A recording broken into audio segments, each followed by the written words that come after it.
구약성경 창세기 22장 1절부터 14절입니다. 창세기 22장 1절부터 14절입니다. 제가 여러분을 위해 읽어드리겠습니다. 하나님의 말씀을 들으십시오. 그 일 후에 하나님이 아브라함을 시험하시려고 그를 부르시되 아브라함아 하시니 그가 이르되 내가 여기 있나이다. 여호와께서 이르시되 내 아들 내 사랑하는 독자 이삭을 데리고 모리아 땅으로 가서 내가 내게 일러준 산 거기서 그를 번제로 드리라. 아브라함이 아침에 일찍이 일어나 나귀의 안장을 지우고 두 종과 그의 아들 이삭을 데리고 번제에 쓸 나무를 쪼개어 가지고 떠나 하나님이 자기에게 일러주신 곳으로 가더니 제3일에 아브라함이 눈을 들어 그곳을 멀리 바라본지라. 이에 아브라함이 종들에게 이르되 너희는 나귀와 함께 여기서 기다리라. 내가 아이와 함께 저기 가서 예배하고 우리가 너희에게로 돌아오리라 하고 아브라함이 이에 번제나무를 가져다가 그의 아들 이삭에게 지우고 자기는 불과 칼을 손에 들고 두 사람이 동행하더니 이삭이 그 아버지 아브라함에게 말하여 이르되 내 아버지여 하니 그가 이르되 내 아들아 내가 여기 있노라. 이삭이 이르되 불과 나무는 있거니와 번제할 어린 양은 어디 있나이까. 아브라함이 이르되 내 아들아 번제할 어린 양은 하나님이 자기를 위하여 친히 준비하시리라 하고 두 사람이 함께 나아가서 하나님이 그에게 일러주신 곳에 이른지라. 이에 아브라함이 그곳에 제단을 쌓고 나무를 버려놓고 그의 아들 이삭을 결박하여 제단 나무 위에 놓고 손을 내밀어 칼을 잡고 그 아들을 잡으려 하니 여호와의 사자가 하늘에서부터 그를 불러 이르시되 아브라함아 아브라함아 하시는지라. 아브라함이 이르되 내가 여기 있나이다 하매 사자가 이르되 그 아이에게 내 손을 대지 말라. 그에게 아무 일도 하지 말라. 내가 내 아들 내 독자까지도 내게 아끼지 아니하였으니 내가 이제야 내가 하나님을 경외하는 줄을 아노라.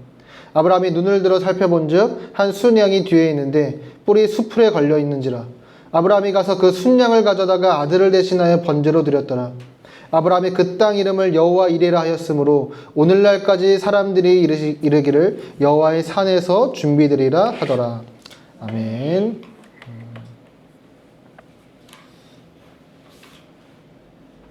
자, 이제 우리가 복음 중심 삶 이거 하기 전에 작년 연말에 이제 아브라함 시리즈를 살펴보고 있었는데 이제 그걸 사실 다 못 끝내고 이제 이걸 왔어요. 근데 그 시리즈 마지막 본문을 이제 오늘 다룰 수 있게 됐습니다. 이제 지난주에는 회개에 대해서 살펴봤고 오늘은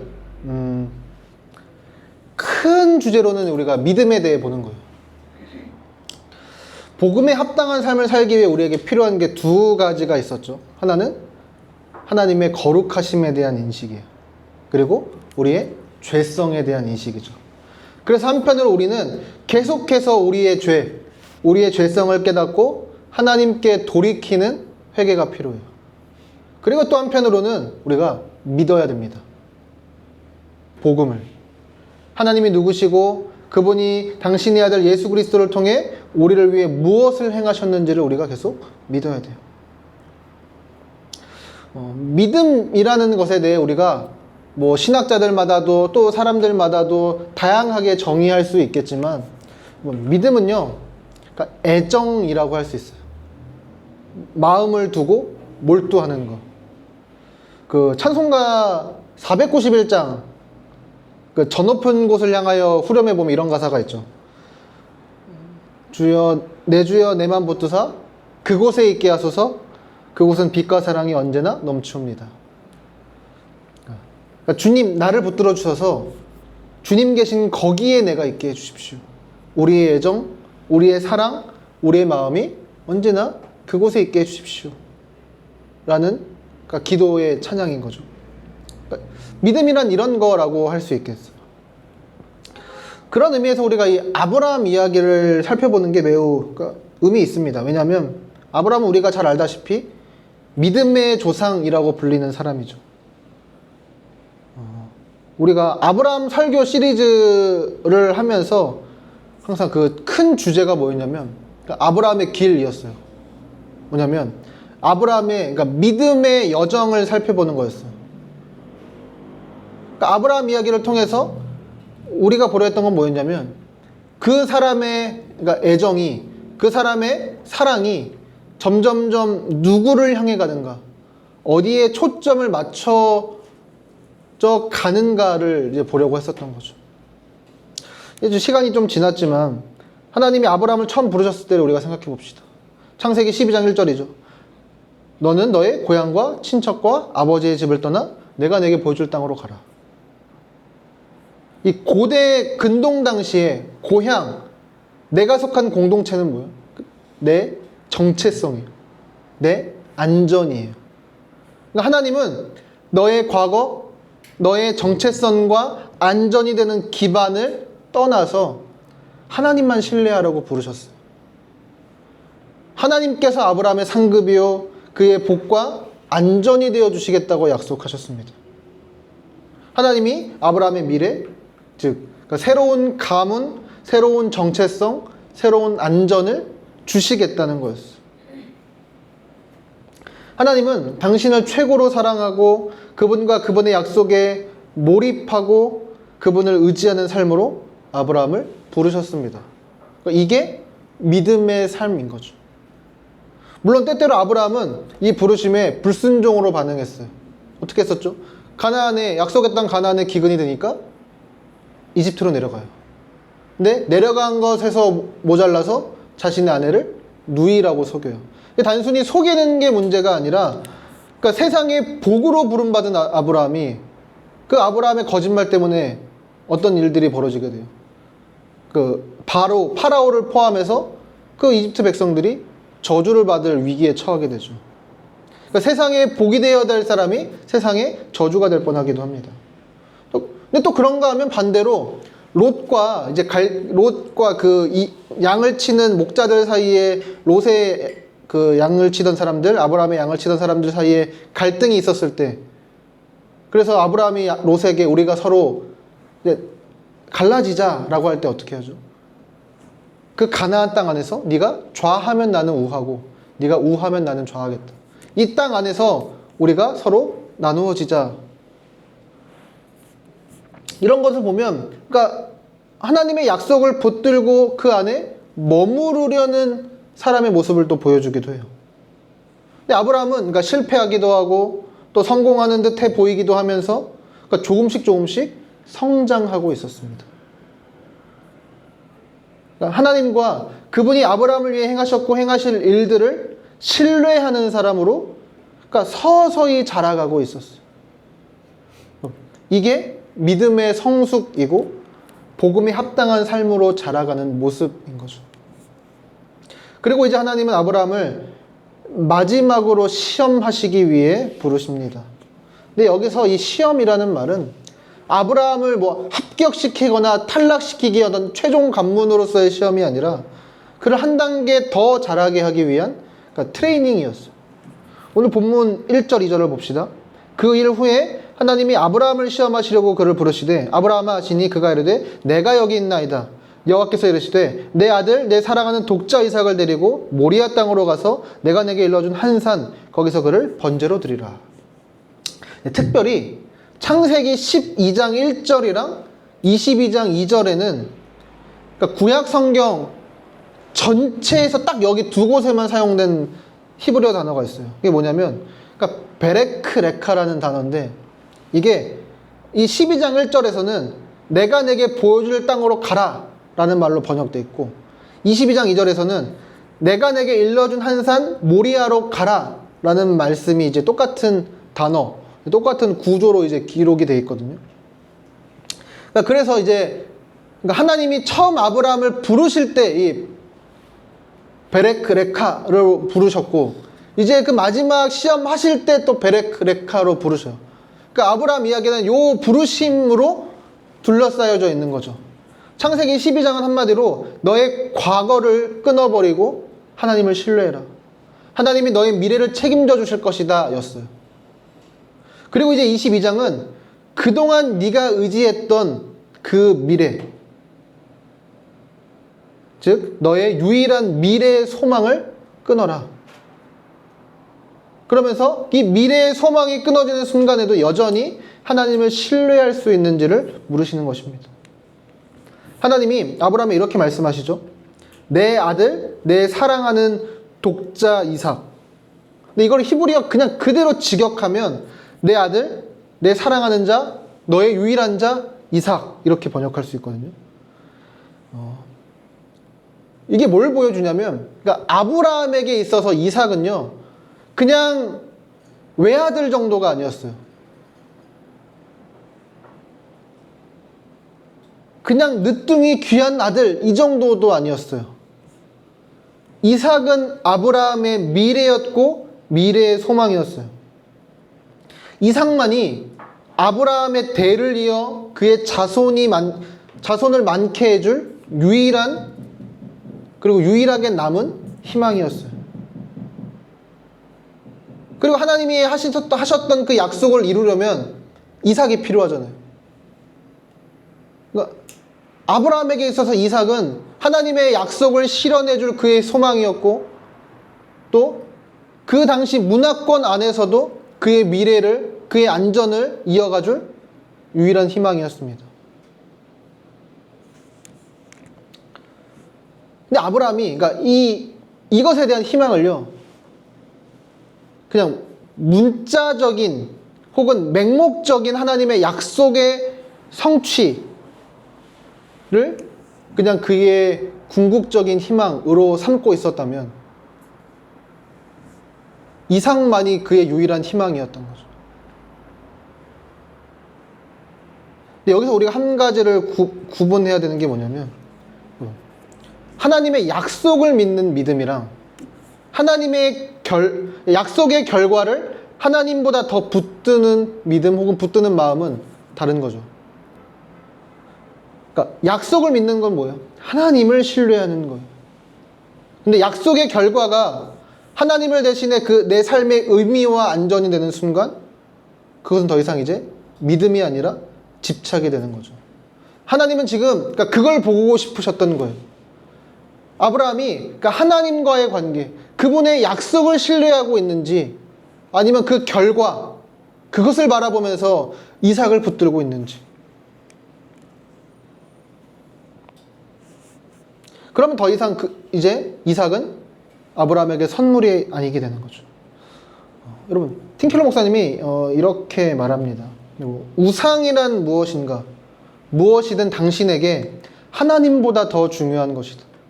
무엇이든 하나님보다 더 크게 당신 마음과 생각을 차지하는 것이다. 하나님만이 주실 수 있는 것을 다른 데서 얻으려 한다면 그게 바로 우상이다. 또 무엇이든 당신이 그것을 보며 마음 깊은 곳에서 이렇게 말한다면 그게 우상이래요. 무슨 말이냐면, 저것만 있으면 내 삶이 의미 있어질 거야. 저것만 가지고 있다면 내가 더 가치 있는 사람이 될 거야. 내가 더 중요해지고 내가 안정감 있게 될 거야. 그래서 되게 우상은요, 나쁜 것에서 시작되지 않아요. 오히려 아주 좋은 거, 하나님이 주신 선물에서 시작됩니다. 안정, 성공, 인정, 관계, 가정, 자녀, 미래, 다 하나님이 주신 귀한 선물이죠. 근데 그것들이 하나님을 대신해 내 삶의 의미와 안전이 되는 순간, 그것들은 우리를 살리는 선물이 아니라, 그러니까 우리가 붙잡고 매달려야 되는 주인이 되는 거죠. 우리에게 있어서, 우리 이 시대에 있어서 우리에게 가장 중요한 것들이 무엇이 있습니까? 일이 있죠. 특히나 우리가 살아가는 이 시대는 일 혹은 직업이 우리 인생의 정체성이 돼요. 이 시대 문화가 그렇게 삼도록 만들죠. 그러니까 일을 하느냐 안 하느냐, 어떤 직업을 갖느냐로 나 스스로도 나를 괜찮은 사람으로, 쓸모없는 사람으로 여기기도 합니다. 그러니까 내가 살아있어, 내가 쓸모있는 존재야 라는 것을 통해 우리는 항상 무엇으로 이 시대는 찾냐면 직업과 일로 찾아요. 그러니까 우리가 일과 영성을 통해서도 봤지만, 그 팀클레어 목사님 책 일과 영성을 통해서도 봤지만, 우리의 일은요, 하나님의 부르심이고 명령이에요.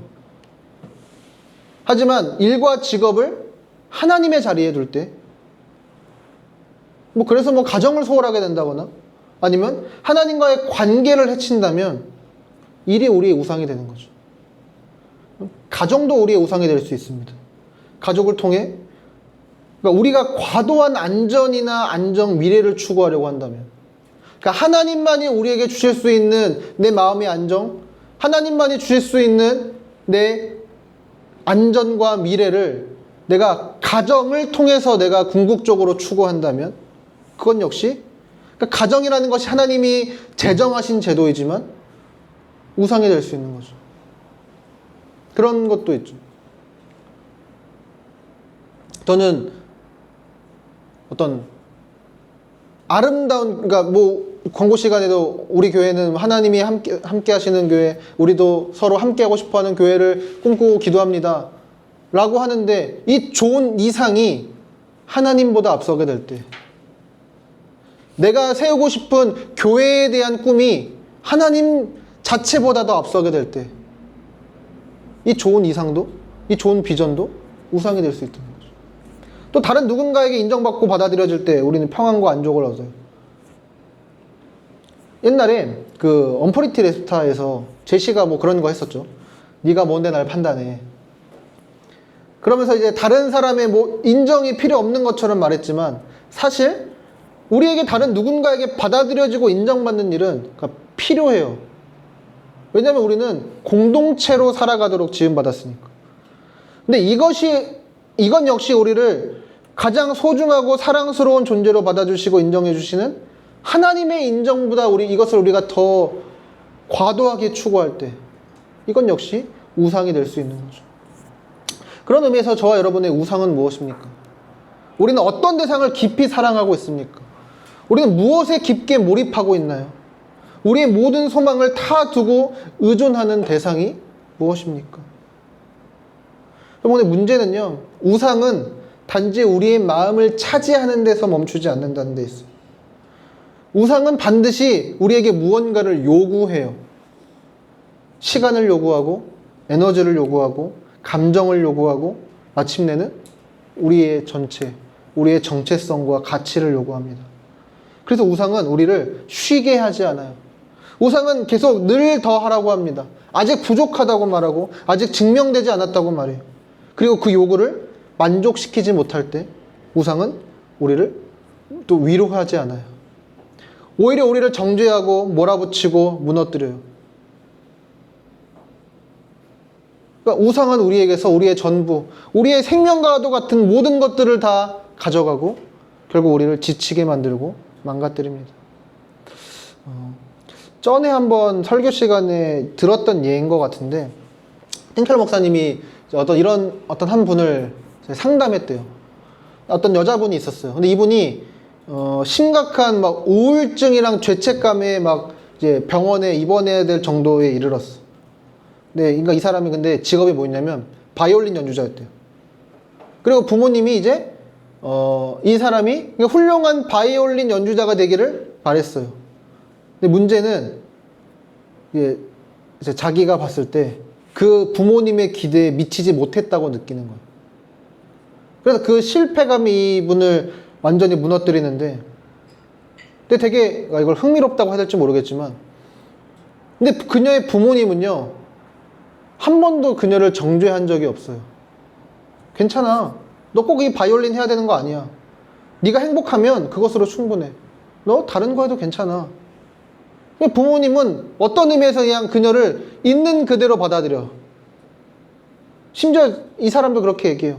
하나님이 나를 받아들여 주셨다는 것도 알아요. 부모님이 나를 있는 그대로 받아들여 주신다는 것도 알아요. 근데 내가 내 자신을 용서할 수 없어요. 이 말 속에 이 문제의 핵심이 들어있는 거죠. 이 사람은 하나님 앞에서만이 아니라 그러니까 하나님보다 더 중요한 어떤 기준 앞에 서 있는 거죠. 이 사람의 정체성은 뭐예요? 하나님의 사랑받는 딸이 아니라 부모님을 기쁘게 하는 성공한 바이올리니스트가 자신의 정체성이었어요. 자신의 우상이었던 거죠. 그래서 부모님의 사랑도 하나님의 용서도 그녀를 자유하게 하지 못하는 거예요. 왜냐하면 이 사람이 진짜 섬기고 있던 건 뭐예요? 부모님도 하나님도 아니라 성공을 통해 나의 가치를 증명하는 것. 이게 그녀의 우상이었던 거고, 그게 이루어지지 않으니까 계속해서 절망하는 거죠. 그럼 이게 우상의 무서움이에요. 우상은 처음에는 우리에게 의미를 주는 것처럼 보여요. 너 이것만 가지면, 너 여기까지만 오면 너는 가치 있어질 거야. 너는 충분히 훌륭해질 거야. 근데 결국 우리에게 이렇게 말하죠. 네가 이것을 이루지 못하면 너는 아무 가치 없어. 넌 실패자야. 좋은 것이 하나님보다 더 중요한 것이 되는 순간 그것은 우리를 살리는 선물이 아니라 우리에게 기쁨과 행복을 누리도록 주어진 선물이 아니라 우리를 파괴하는 우상이 됩니다. 만약 아브라함이 이삭을 자신의 우상으로 삼았고 더 나아가 이삭을 통해 많은 후손을 얻게 되는 그 문자적인 약속의 성취 자체를 그의 궁극적인 목표로 삼았다면 아브라함은 결국 또 한 번의 깊은 좌절을 경험했을 거예요.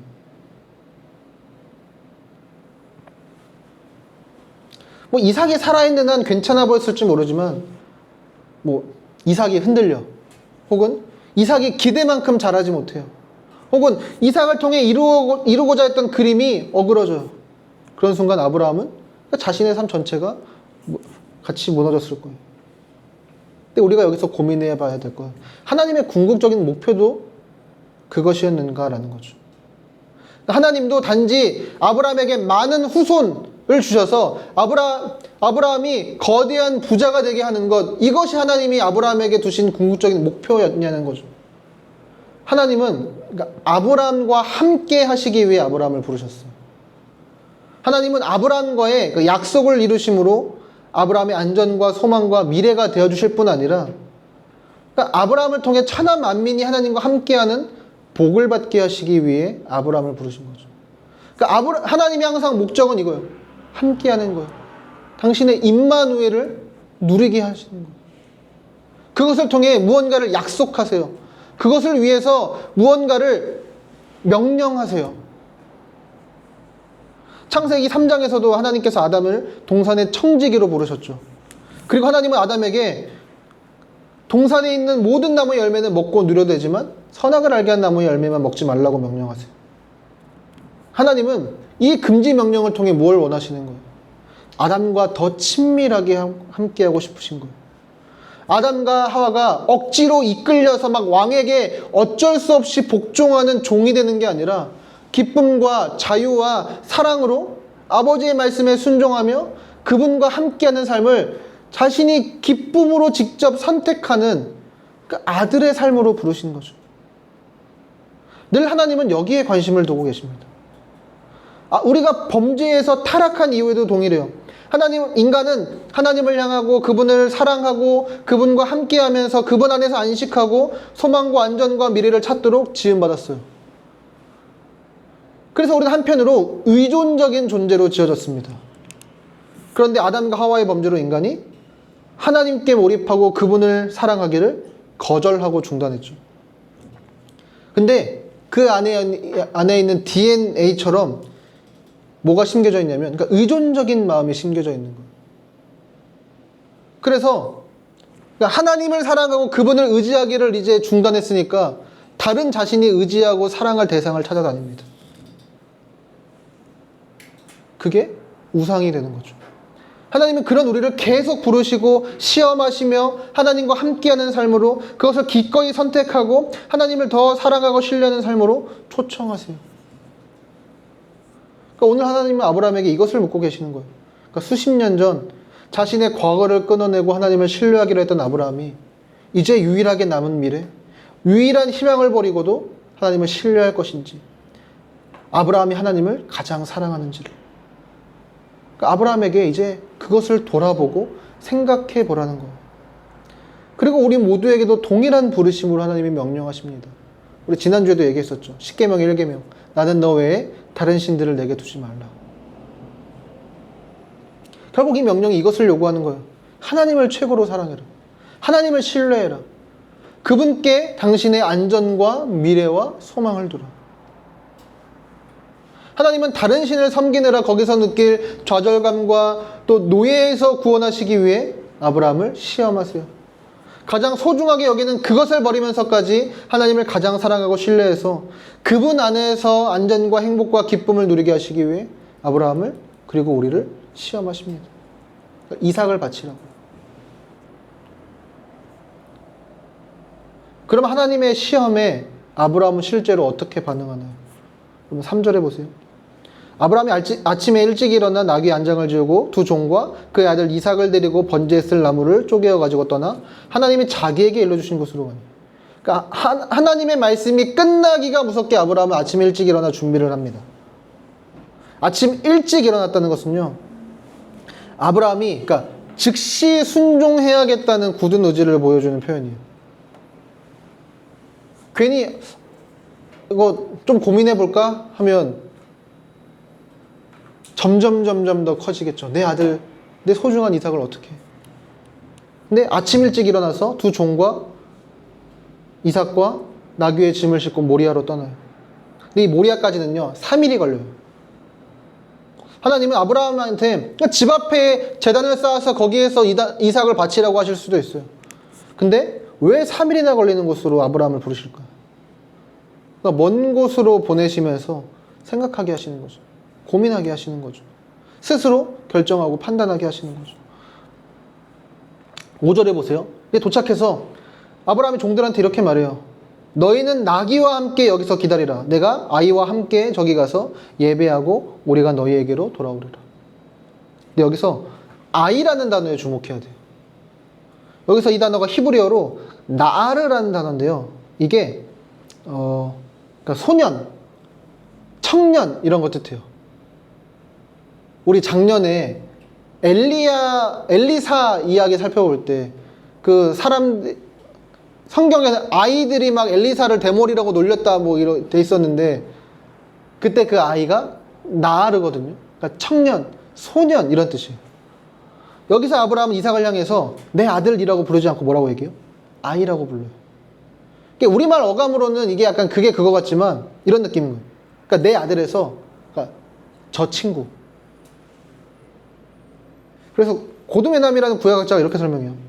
아브라함이 이삭을 내 아들이라 부르지 않고 아이라고 부르고 있음을 주목하라. 이는 아브라함이 최연해지려고 애쓰고 있음을 암시하는 것일 수 있다. 그는 이미 정신적으로 이삭을 하나님께 드렸으며 어떤 의미에서 이삭은 더 이상 그의 아들이 아닌 것이다. 그러니까 이 아이라고 부르는 것을 통해서 그 아들에게 대면해야 하는 아브라함의 서글픈 심정이 느껴지죠. 그리고 이제 번제를 가져다가 나무를 가져다가 이제 이삭에게 이제 지우게 하고 같이 올라갑니다. 이 번제를 위해 준비한 나무가 얼마나 많았을까요? 그런데도 아브라함은 이 두 종은 남겨놓고 이삭만 데리고 이삭의 그 모든 나무를 지게 하고 산으로 올라가요. 이 종들이랑 같이 갔으면 어떻게 했을까요? 말렸겠죠. 당신이 하나뿐인 아들이지 않습니까? 하나님이 약속하신 아들이라고 말씀하지 않았습니까? 그래서 말렸을 거예요. 그리고 이제 나무를 쌓고 번제를 드릴 준비를 합니다. 근데 이삭이 이렇게 물어요. 불과 남은 있거니와 번제를 어린 양은 어디 있습니까? 근데 아브라함이 이렇게 답하죠. 내 아들아, 번제를 어린 양은 하나님이 자기를 위하여 친히 준비하시리라. 여러분, 아브라함은 이 3일 길을 가면서 도대체 어떤 생각을 했길래 순종하기로 결정했을까요? 다시 하나님의 명령으로 돌아가 봅시다. 하나님은 아브라함에게 내 아들, 내 사랑하는 독자 이삭을 번제로 바치라고 말씀하세요. 이 극악무도해 보이는 명령을 우리가 이해하기 위해서는 이 당시 고대 근동 당시의 장자법을 이해해야 되는데요. 이 고대 시대의 장자는 특별한 의미를 가지고 있었어요. 그러니까 하나님이 아브라함한테 내 아내 사레를 번제로 바쳐라 라고 했으면 아브라함은 하나님 왜 갑자기 사람을 죽이라고 하세요? 라고 거절했을 거예요. 근데 장자를 바치라는 명령은 아예 의미가 달랐어요. 장자는 뭐예요? 그 개인과 가문의 모든 희망과 꿈이었어요. 그러니까 장자가 가문을 이어갔고 장자에게 그 가문의 운명이 달려 있었어요. 그러니까 고대 시대에 내가 속한 공동체와 집단이 내 정체성이고 미래잖아요. 그런 의미에서 장자는요, 그 가문의, 그러니까 그 가문 자체라고도 할 수 있어요. 그렇기 때문에 고대 시대의 모든 종교는 내가 무언가를 잘못했을 때, 죄를 지었을 때 그러니까 장자를 바치라고 해요. 장자의 죽음으로 죄값을 치르는 거죠. 근데 하나님이 창세기 12장에서 아브라함을 부르시기 전에 아브라함은 우상을 섬기던 사람이었어요. 여호수아서 24장에 보면 나오죠. 근데 그 우상은요, 아마 아브라함에게 죄를 지었으면 장자를 바치라고 했을 거예요. 그러니까 그 당시 그 종교는 사람들에게 그렇게 명령했을 거예요. 그리고 그렇게 죄값을 치르게 했을 거예요. 그래서 아브라함에게도 이 장자를 바치라는 하나님의 명령은, 와, 왜 하나님 나한테 이상한 말씀하시지? 라기보다는, 아, 내 인생 전체를 내가 평가해 봤을 때 하나님이 나를 향해서 유죄라고 선언하시는구나, 이렇게 받아들였던 것 같아요. 근데 그러면서도 아브라함이 계속 아마 머릿속에서는 끊임없이 갈등하고 있었을 거예요. 나와 우리 가족의 죄 때문에 내가, 그리고 내 장자 이삭이 죽는 건 마땅한 일이야. 근데 문제는 지금까지 하나님이 나와 내 아들에게 보여주신 이 놀라운 사랑과 그동안 내가 믿었고 봐왔던 다른 신들과 비교도 안 되는 그 하나님의 모습이, 이게 그러니까 매치가 안 되는 거죠. 나를 그렇게 끊임없이 용서해 주시고 그토록 사랑해 주시던 분이 이제 와서 내 아들을 죽이겠다고 하시다니. 그러니까 이 두 가지 생각이 아마 아브라함의 머릿속에 계속 있었을 거예요. 그래, 내 아들과 내가 죽는 건 마땅해. 근데 하나님은 지금까지 나를 항상 용서해 주시고 사랑해 주셨는데. 결국 아브라함이 걸었던 이 3일길은요, 이 두 가지 사실에 대한 갈등을 정리하는 시간이었을 거예요. 그리고 하나님이 정의로운 분이라는 것을 생각할 때 이 하나님의 은혜가 말도 안 돼요. 아무런 이유 없이 죄를 용서하고 받아들여 주는 건 정의롭지 못하기 때문이죠. 근데 반대로 그분이 은혜로운 분이라는 사실을 선택하면 그분이 또 정의로운 분이라는 게 이제 해결이 안 돼요. 이게 머릿속에서 계속 갈등으로 가득 찬 거죠. 그리고 아마 긴 고민 끝에 내린 그의 결론이 히브리서 11장입니다. 우리 같이 한번 읽어볼까요? 아브라함은 시험을 받을 때에 믿음으로 이삭을 드렸으니 그는 약속들을 받은 자로 돼 그 외아들을 드렸느니라. 그에게 이미 말씀하시기를 내 자손이라 칭할 자는 이삭으로 말미암으리라 하셨으니 그가 하나님이 내게 이삭을 죽은 자 가운데서 다시 살리실 줄로 생각한다. 그러니까 내가 죄인이기 때문에 나와 내 아들이 죽는 것은 당연해. 그런데 그분은 은혜로운 분이시기 때문에 나를 사랑하시고 하나님이 내게 하신 약속을 다 이루시는 신실한 분이에요. 그렇다면 그러니까 내가 이삭을 죽이더라도 하나님은 이삭을 다시 살리시겠구나. 내가 어떤 방식인지는 알 수 없지만 그 어떤 방식이든 하나님이 일하시겠구나. 그러니까 이게 아브라함이 내린 결론이에요. 그러니까 종들에게도 이렇게 말하죠. 내가 내 아들, 이 아이와 함께 예배드리고 돌아오겠다. 그리고 이것이 아브라함의 믿음이고 순종이었죠. 그럼 하나님을 가장 사랑하고 신뢰하라는 이 부르심에 순종한 아브라함을 향해 하나님은 어떻게 반응하십니까? 이제 9절 10절에 보면 아브라함은 하나님이 이제 알려주신 곳에 도착해요. 그리고 이제 번제단을 만들고 거기에 나무를 쌓아요. 그리고 이삭을 눕힌 후에 결박합니다. 그리고 칼을 잡고 이제 이삭을 찌르는 순간 11절에 여호와의 사자가 하늘로부터 그를 불러요. 아브라함아, 아브라함아. 그리고 아브라함이 응답합니다. 네, 제가 여기 있습니다. 여러분, 여러 번 말씀드렸듯이 구약 성경에서 여호와의 사자라고 불리는 존재는 어떤 천사 중에 하나가 아니라 여호와의 사자는 아직 사람의 몸을 입고 이 땅에 오시기 전에 성자 예수님을 가리켜요. 예수님이 아브라함에게 이렇게 말씀하시는 거예요. 12절. 그 아이에게 내 손을 대지 말라.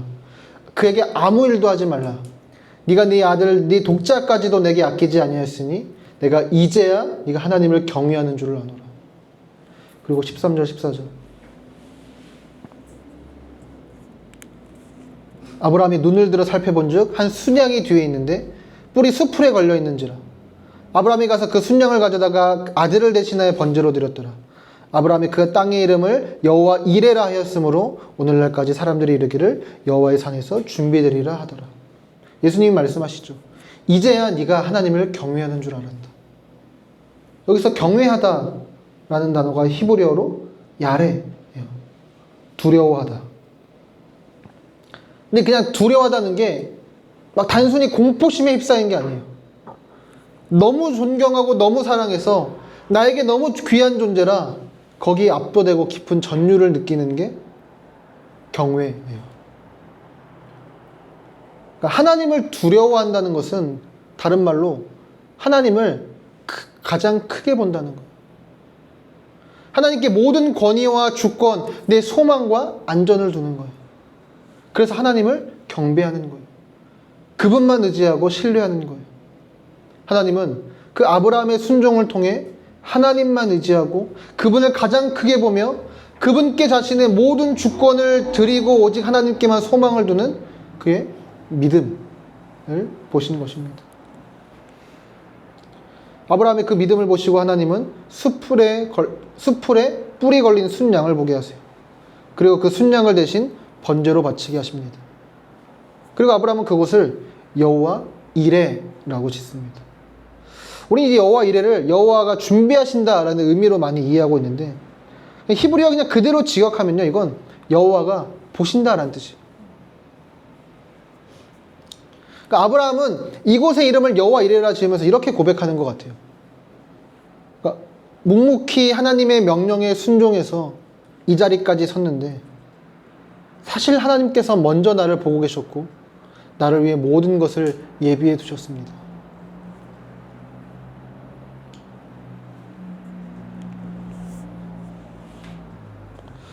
근데 이렇게까지만 봐도 참 감동적인 이야기죠. 근데 하나님께서 아브라함을 용서하시고 그에게 은혜를 베푸시고 약속을 지키십니다. 근데 해결되지 않는 문제가 있죠. 그러니까 하나님이 은혜로운 분은 알겠는데 은혜로운 분임은 알겠는데 그분의 정의는 그럼 어떻게 해요? 물론 순양을 대신 바쳤지만 이 사람의 죄는 동물이 대신할 수 없잖아요. 그래서 구약시대에 드렸던 모든 제사도 그 문제가 해결되지 않아서 매번 제사를 드렸어야 됐어요. 그러니까 동물의 제사는 어떤 완전한 제사를 가리키는 예시일 뿐이었죠. 그래서 아브라함의 죄는 순양으로 해결할 수 없어요. 또 하나님은 좋은 게 좋은 거라고 넘어가시는 방식으로 아브라함의 죄를 용서하고 은혜를 베푸시는 분은 아니죠. 근데 먼 훗날 2000년 후에 그 아이에게 손을 대지 말라 라고 말씀하셨던 예수님이 사람이 되셔서 똑같은 산으로 가세요. 2절에서 하나님이 아브라함에게 가라고 하셨던 그 모리아 산이 어디냐면 역대하에 보면 여기가 바로 예루살렘이라고 말해요. 모리아는 그러니까 예루살렘을 둘러싼 여러 산과 언덕에 붙여진 이름이에요. 그러니까 그리고 그 언덕 중에 하나인 골고다로 예수님이 올라가시죠. 이삭은 모리아 산을 올라갈 때 자기를 불태워 죽일 나무를 짊어지고 올라갔어요. 근데 예수님도 자기를 죽일 나무를 짊어지고 올라가십니다. 그리고 거기서 십자가를 지시죠. 여기서 풀리지 않았던 문제가 풀리는 거죠. 하나님은 여전히 아브라함을 사랑하시고 아브라함에게 약속을 지키실 수 있어요. 아브라함과 이삭이 마땅히 받아야 될 형벌을 왜요? 자기 아들에게 짊어지게 하셨기 때문에. 당신의 아들 예수께 아브라함의 모든 죄의 값을 치르게 하셨기 때문에 아브라함은 여전히 죄를 짓고 여전히 불순종하고 여전히 부족하지만 하나님의 사랑을 받을 수 있는 거죠. 그리스도께서 이 아이에게 내 손을 대지 말라라고 말씀하실 수 있는 이유는 예수님께서 그 일을 대신 당하실 것이기 때문이에요. 사람들이 내게 손을 대서 나를 죽일 것이기 때문에 네가 너의 아들에게 손을 대서 죽일 필요가 없다. 우리 주님은 말씀하시는 것입니다. 베드로 사도는 이렇게 말해요. 그리스도께서도 단번에 죄를 위하여 죽으사 의인으로서 불의한 자를 대신하셨으니 이는 우리를 하나님 앞으로 인도하려 하심이라. 하나님의 사랑이 저와 여러분의 삶에 영향을 미치고 있습니까? 아니면 그 사랑이 저와 여러분의 삶에 때때로 아무런 영향을 미치지 못하고 있습니까? 오늘 이 아브라함의 이야기가 그리고 하나님의 이 사랑의 이야기가 저와 여러분의 삶에 어떠한 영향도 미치지 못한다면 우리가 돌아보아야 될 것은 우리가 지금 가장 몰두하고 애정하는 대상, 우리의 우상이 무엇인지를 살펴보는 것. 그리고 고민해 보는 거죠. 그것이 정말로 우리를 행복하게 해주는가? 그것이 우리를 절망하게 하진 않습니까? 우리의 하나님은요, 우리에게, 그러니까 우리의 이삭, 우리가 가장 중요하게 여기는 그 무엇을 요구하시지만 실제로는 그것을 가져가지 않으시고 자신의 장자를 내어주신 하나님이십니다. 그분은 그 아들의 죽음으로 우리를 사랑하시는 하나님이세요. 우리를 향한 하나님의 사랑을 바라보십시오. 우리를 보시고 우리를 위해 미리 예비하시는 그 하나님의 사랑을 기억하십시오. 그 사랑이 우리의 애정을, 우리의 몰입을 하나님을 향하도록 이끌어 가실 것입니다. 사도 바울은 오늘 본문 12절, 내가 내 아들 독자까지도 내게 아끼지 아니하였으니 내가 이제야 내가 하나님을 경외하는 줄을 아노라, 이걸 인용해서 이렇게 적용합니다. 로마서 8장 32절이에요. 같이 한번 읽어볼까요? 자기 아들을 아끼지 아니하시고 모든 사람을 위하여 내주시니가 어찌 그 아들과 함께 모든 것을 우리에게 주시지 아니하겠느냐. 예수님은 네가 네 독자를 아끼지 않는 것을 보고 네가 나를 경외하는 줄 알았다 라고 말씀하십니다. 그렇다면 우리는 이렇게 하나님을 향해 말할 수 있죠. 하나님께서 당신의 독자를 아끼지 않으시는 것을 보고 하나님께서 정말 저를 사랑하신다는 것을 확신할 수 있습니다. 당신의 아들을 내어주신 하나님이 저와 여러분을 부르십니다. 나를 사랑해다. 나를 최고로 사랑해다. 내 아들을 내어주면서까지 너희를 사랑하는 나를 너희도 사랑해다. 나를 가장 신뢰해다. 나는 언제나 너희를 보고 있단다. 언제나 나는 너희를 위해 준비하고 있단다. 너희가 섬기는 신은, 너희의 우상은 오히려 너를 절망에 빠뜨릴 거야. 너희가 쫓는 그 무언가는 너희를 착취하고 너희에게서 가장 소중한 것을 빼앗을 거야. 하지만 나는 너희를 위해 나 자신을 주고 너희를 위해 내 모든 것을 다 줘. 그러니 나를 신뢰하고 내 안에 있거라. 너를 위해 기꺼이 나무를 지고 올라가 나무에 달려 내 죽은 내 아들 예수를 기억하고 바라보래. 하나님 외에 다른 신들을 두지 맙시다. 우리가 소중하게 여기는 것들이 있죠. 우리의 마음속에 우리가 몰입하게 되는 대상들이 있죠. 그러니까 우리에게 소중한 그 이삭이, 그 무언가가 하나님보다 앞서지 않게 하십시오. 우리의 성취와 다른 사람으로 받는 인정, 내 남편과 아내를 소중히 여기고 사랑하되 하나님보다 더 앞서게 하지 맙시다. 하나님은 저와 여러분 외에 다른 생각을 하지 않으십니다. 그분이 그토록 저와 여러분을 사랑하십니다. 그 사랑을 붙들고 하나님을 또 최고로 사랑할 수 있는 우리가 되기를 소망합니다. 우리 이 시간 함께 주님만으로 함께 찬양하고 기도합시다.